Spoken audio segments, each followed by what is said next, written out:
পচা সবজি দিয়ে মিড ডে মিলের রান্না করার অভিযোগ এবং স্কুলের প্রধান শিক্ষককে ঘিরে বিক্ষোভ অভিভাবকদের। ঘটনা মালদার চাঁচলের উত্তর ভবানীপুরের প্রাথমিক স্কুলের। অভিভাবকদের অভিযোগ যে দীর্ঘদিন ধরে নিম্নমানের সবজি দিয়ে রান্না করা হচ্ছে এবং এতে অসুস্থ হয়ে পড়ছেন স্কুলের ছাত্রছাত্রীরা। মিড ডে মিলের রান্নায় পচা সবজি এবং রীতিমতো বিক্ষোভ সেখানকার অভিভাবকরা প্রধান শিক্ষককে ঘিরে ধরে বিক্ষোভ দেখান তারা।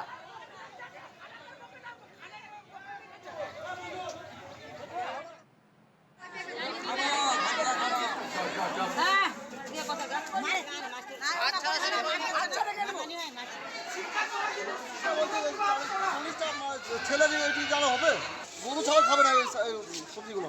এটা পায়ে হচ্ছে, এর আগে জানাইছিল, অভিযোগ করেছিল, সঠিক কারণ দিচ্ছে না। এর আগে 3 বার জানানো হয়েছে। অল্প ডিমগুলো ঘরে লাভা যাচ্ছে, ওরা কি খাওয়া যায়? আজকে মিস্টেকটার জন্য আমি তো স্বীকার করেছি যে আর কোনোদিন এরকম ভুল হবে না। প্রতিদিনের বাজার প্রতিদিন হবে।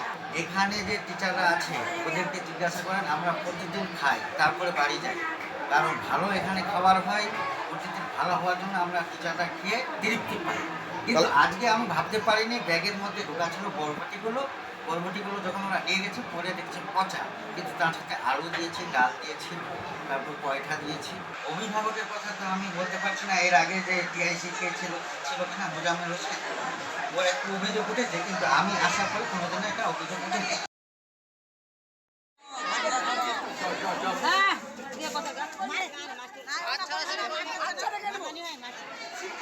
লাইনে রয়েছেন আমাদের প্রতিনিধি নারায়ণ সরকার। নারায়ণ, নিম্নমানের সবজি দিয়ে মিড ডে মিলের খাবার তৈরির অভিযোগ এবং সেটা দীর্ঘদিনের অভিযোগ।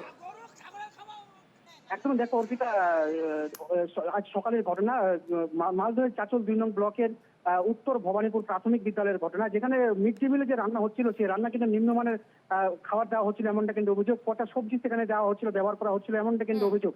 সেই ঘটনার সামনে আসছেই অভিভাবক সহ গ্রামবাসীরা তারা বিক্ষোভে ফেটে পড়েন। কার্যত প্রধান শিক্ষককে ঘিরে তারা বিক্ষোভ দেখান। ঘটনার ক্ষেত্রে সেখানে উত্তপ্ত হয়ে পড়ে এলাকা, পাশাপাশি স্কুল চত্বর জুড়ে সেখানে চাঞ্চল্য ছড়িয়ে পড়ে গোটা স্কুল চত্বর জুড়ে। সেখানে পাশাপাশি দেখো বারবার এই ধরনের তারা যেটা অভিযোগ করছেন অভিভাবকরা, বারবার এই ধরনের নিম্নমানের খাবার দেওয়া হচ্ছে।